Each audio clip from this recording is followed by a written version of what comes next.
Hello everybody, welcome to another daily dose of gaming news and all that good stuff. And as always, I also publish on Rumble when it syncs. I don't manually publish, or else I'll spend all day just uploading videos to the internet. But yeah, usually it's on sync. But yeah, let's see how it goes. I've got I think it's yeah, it's the Evil Within episode later. It will be launched here. But yeah, not much happening. The only thing that perked my eyes was there was like a leak, but this is like kind of old to a certain degree, even though it's not only being reported now. This is mainly because of the Microsoft and Bethesda acquisition kind of a thing here, and I think it has to do with which one? Yeah, of like some court files that and things like that were basically kind of leaked to a certain degree, but mainly transcripts and everything. What I got from this is basically we got some planned launch, at least at the time, from 2020, so it's that's why it's a little bit old. We got here what they were at the time doing, planning, which was at Doom Eternal plus DLC, Atlas Cones Online, Fallout 1, Wastelanders. This I don't know what it is. Wastelanders. I don't know if it is. I think it's the Fallout 76 end of DLC, I think, and Deathloop. Deathloop was launched only in 2021. That's why it can be a little bit finicky. As also Starfield, it's only launched this year. But yeah, we have Redfall here, Ghostwire Tokyo. They're basically launched way later. The Project Ibiki, I saw something. Oh my god, forgot to highlight that.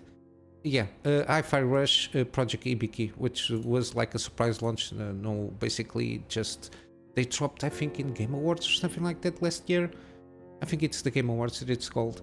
But yeah, the interesting thing is what they had planned at the time, and supposedly we can take around like 2-year delays from the dates here, which is the Indiana Jones games from Machine Heads. We already knew it's been already teased.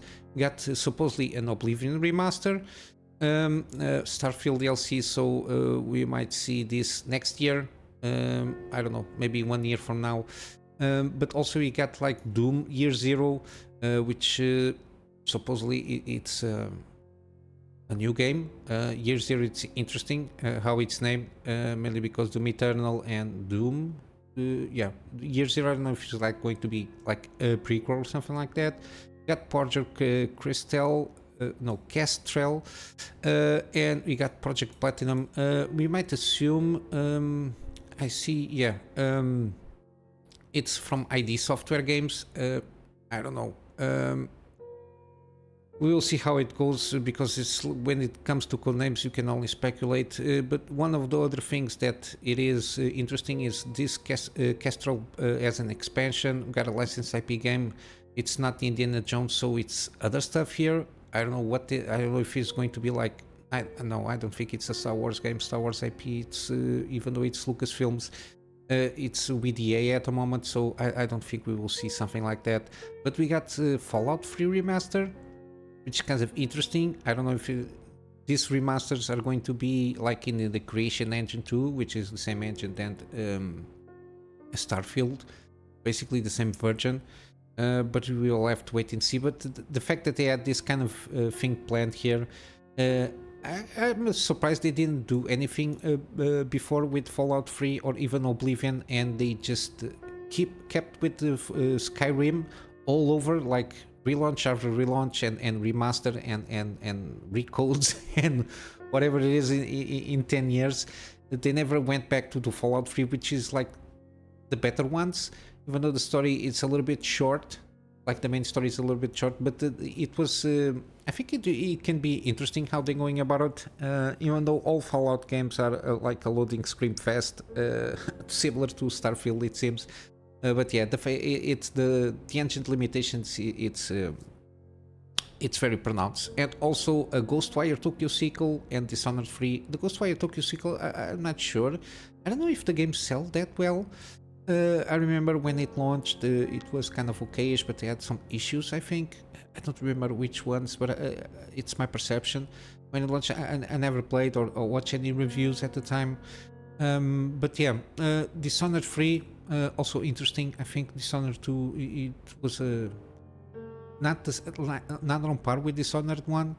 But yeah, it's interesting that given all this kind of mess with Microsoft and the acquisition stuff there, that these kind of documents have come out, and at least we have like better perception what they had planned at the time. So everything might have been scratched, we don't know. But yeah, at least we have some ideas that they were at least trying to get off the ground here. And of course, yeah, free to play mobile, I don't care about that.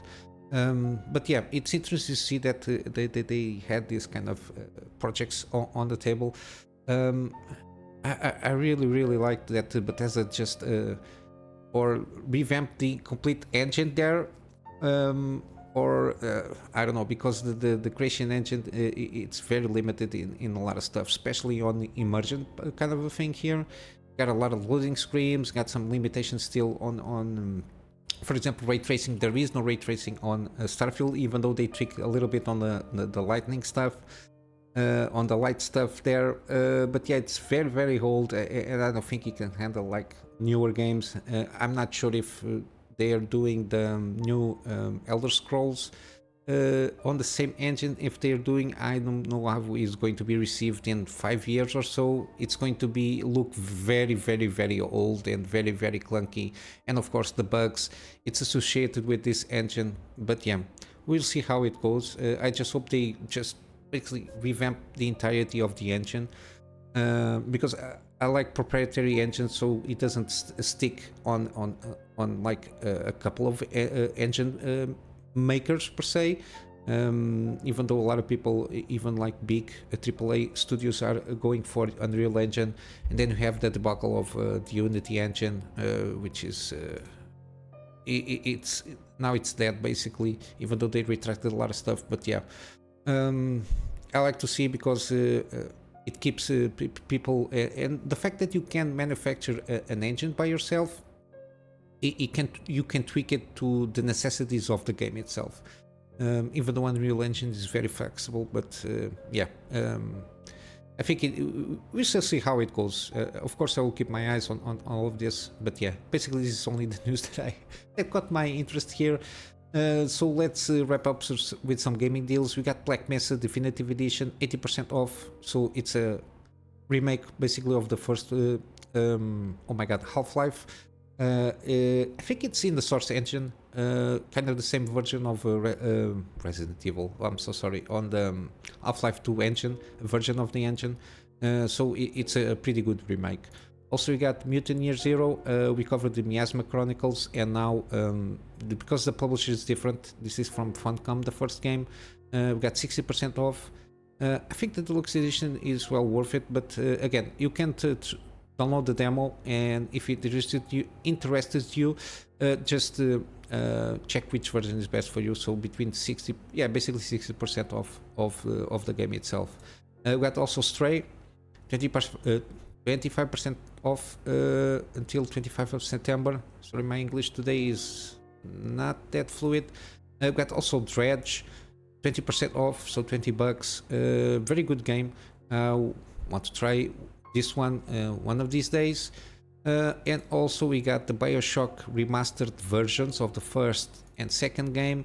They are on sale, 75% off, and also bioshock infinite, 75% off. But the collection, I think it's a better deal here, because it brings the remastered versions of both games plus the DLCs of bioshock 2 and bioshock infinite. I think it's a better deal here. Again, if you never experienced the games, at least Bioshock 1, I think you should try it, and you will notice that a lot of first-person immersive games, to a certain degree, have a lot of influences of what Bioshock brought, even though it's not, this is the master version, it's 2016, but the game is like even older. I think, I'm not sure when it launched, the original one, but it's been a few years now. kind of mind-boggling at the time, like the storytelling and everything. If you already know like the spoilers, it doesn't bring you the plot twist, but if you didn't know, it kind of catch you off guard if you think about it a little bit. But yeah, mainly because how the story is told. If you pay attention while playing the game, you might see the plot twist a little bit. Mainly because a lot of games and a lot of storytelling in games have taken advantage of this kind of storytelling and like the cues and clues on how to tell the story. But yeah, it's a very good game, the first one. The second and the third also pretty decent. A little bit lower on quality and gameplay. The Bioshock Infinite is more about corridor shooting, but yeah, still pretty decent here. It kind of tries to wrap up the story, even though it's very complicated to wrap up like a complex story like this one. But yeah, basically this is it. I'm just going to wrap up for today. I'm going to leave my plug on my Patreon here, just to publish everything here, of course, and basically this it's for extra help for me to keep my PC on demand here, mainly regarding storage. But yeah, basically this is it, guys. I hope you have a wonderful day, and I will see you in the next one. Until then, Kunamy Master out.